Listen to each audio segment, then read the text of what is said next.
Bharatiya Janata party BJP जो अब धीरे धीरे भारतीय जनता पार्टी से भ्रष्टजनों की प्यूरीफायर पार्टी बन के रह गई है।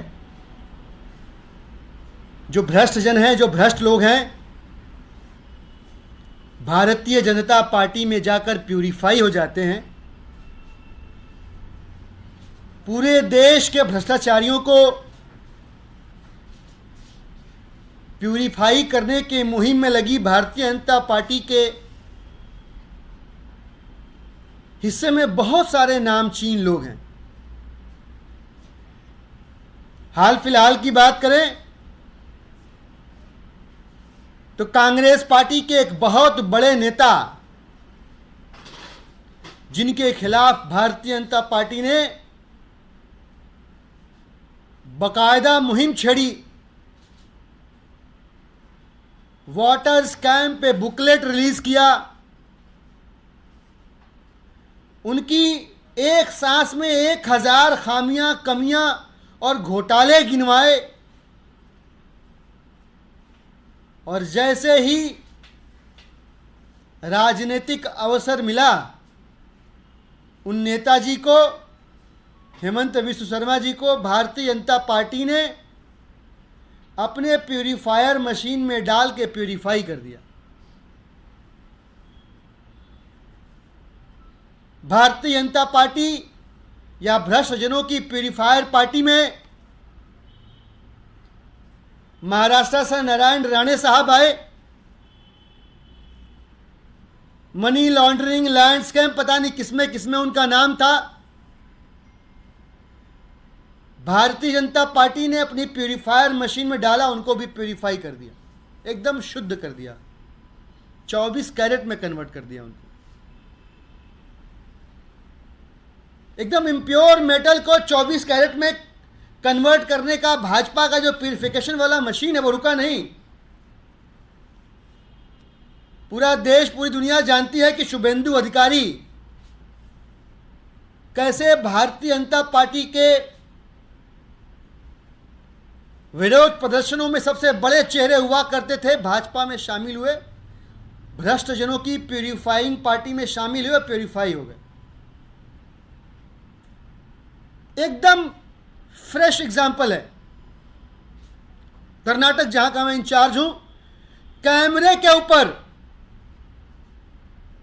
भारतीय जनता पार्टी के विधायक का बेटा 40 लाख रुपए रिश्वत लेते हुए पकड़ा गया भाई।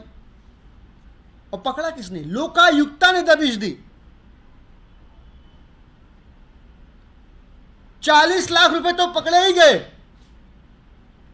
जब घर और ऑफिस में दबिश डाली गई, 8 करोड़ रुपए और कैश मिले। 8 करोड़ रुपए कैश मिले, अनअकाउंटेड मनी। हमने, आपने, पूरी दुनिया ने देखा। कर्नाटक में तो एक ओपन सीक्रेट यह भी कहा जाता है कि तकरीबन 18 मंत्री ऐसे हैं कर्नाटक सरकार के, जिनके बेटे बेटियां और दामाद मंत्री के एंटी चैम्बर में बैठ के ठेकेदारों से डील करते हैं, दलाली करते हैं। ये तो एक पकड़ा गया है, 18 नमूने अभी बाकी हैं। ये भारतीय जनता पार्टी का शासन है। और थोड़ा सा पीछे जाए तो कर्नाटक में ही एक कॉन्ट्रैक्टर ने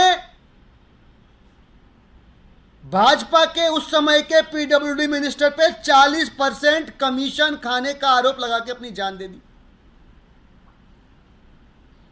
सुसाइड कर लिया। पूरे प्रदेश के कॉन्ट्रैक्टर इकट्ठा हुए, दबाव बना तो पीडब्ल्यूडी मिनिस्टर को रिजाइन करना पड़ा। जो उनकी खामियों कमियों की स्वीकृति थी, उन्होंने स्वीकार कर लिया कि 40% कमीशन की सरकार कर्नाटक में है। फिर भी चुप है सारे, क्योंकि भारतीय जनता पार्टी भ्रष्टजनों की प्यूरीफायर पार्टी में अगर कोई आ गया तो आप मान लीजिए कि सारे दाग अच्छे हैं, धुल गए। मनीष सिसोदिया जी के ऊपर 10,000 करोड़ रुपए के रिश्वत का इल्जाम लगाने वाली भाजपा और भाजपा का जो फ्रंटल ऑर्गेनाइजेशन है सीबीआई और ईडी नाम से, जो भाजपा के मोर्चे के तौर पे काम कर रहा है, 10 रुपए की बरामदगी भी नहीं दिखा पाए आज तक। सीधा सीधा विछन चल रहा है। ऑपोजिशन को खत्म करने के लिए भाजपा इतनी आमादा है कि कानून, लोकतंत्र, एजेंसियों की अपनी स्वायत्तता, उनकी बुद्धिमत्ता सब ताक पर रख दिया। सीबीआई के केस में जिस दिन बेल होना है, एक और केस ईडी स्लैप कर देती है भाई, और जिस दिन बेल मिलना है, आप देखिए, मतलब ये लोग प्रिटेंड भी नहीं कर रहे कि नहीं सब कुछ ठीक है। खुलेआम डेमोक्रेटिक संस्थाओं का मजाक उड़वा रही है। जिस दिन बेल पे हियरिंग होनी है, सीबीआई का लॉयर गायब है, उसको मालूम था कुछ नहीं होना। वो genius, he didn't even showed up in the court. वो इतना समझदार आदमी है, उसको मालूम है कि ऊपर से लिखा जा चुका है कि ईडी आएगी, पकड़ लेगी। मकसद क्या है? येन केन प्रकारेण मनीष सिसोदिया जी को अंदर ही रखना है। क्यों भाई? क्योंकि वो अरविंद केजरीवाल जी के दोस्त हैं। क्यों भाई? क्योंकि इन्होंने शिक्षा क्रांति की मशाल जलाई दिल्ली के अंदर। क्यों भाई? क्योंकि 18-20 लाख परिवारों के बच्चे अगर पढ़ लिख गए उनके मेहनत से, तो भारतीय जनता पार्टी की बांटने, तोड़ने की, फोड़ने की, मजहब की राजनीति की वजह से उनको वोट नहीं देंगे और हमेशा के लिए सत्ता से बेदखल कर देंगे। इसलिए मनीष सिसोदिया को अंदर रखना।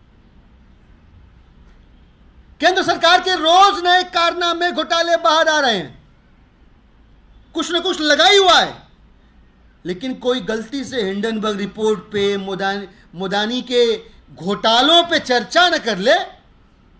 इसलिए बड़ा कन्वीनियंट टारगेट है कि अरविंद केजरीवाल, मनीष सिसोदिया और तमाम मंत्रियों के पीछे पड़े रहो, एक एक करके सबको जेल भेजते रहो। बार बार पूछा जा रहा है,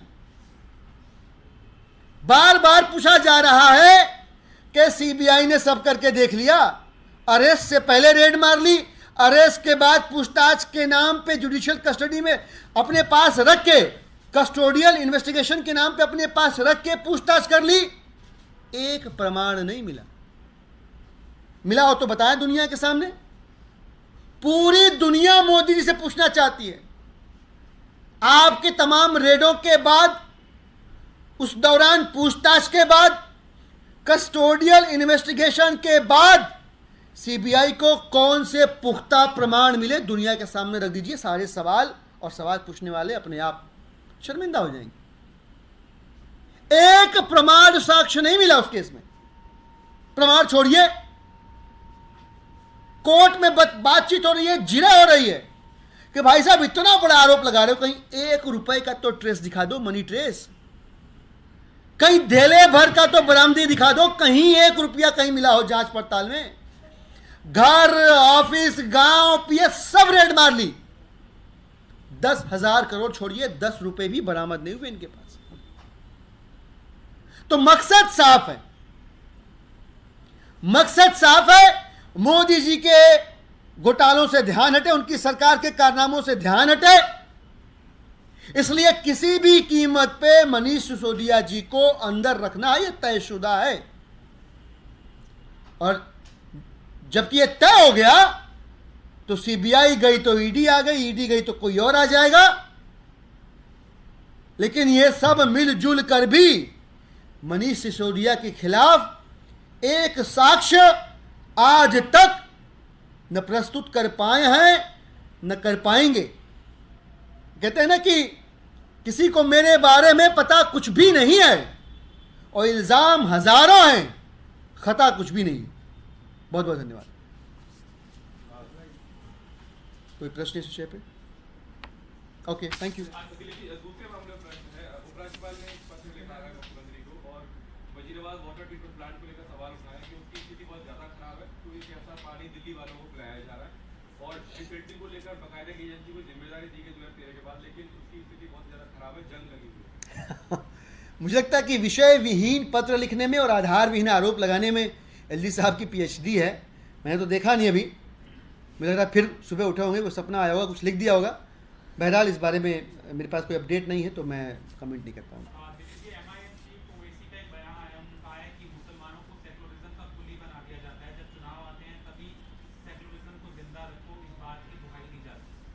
मुझे लगता है कि भारतीय जनता पार्टी और उनके जितने भी सहयोगी संगठन हैं वो जो चाहे सो करें, लोकतंत्र में उनको आज़ादी है। मैं इस पर टिप्पणी करना पसंद नहीं करूँगा। Thank you.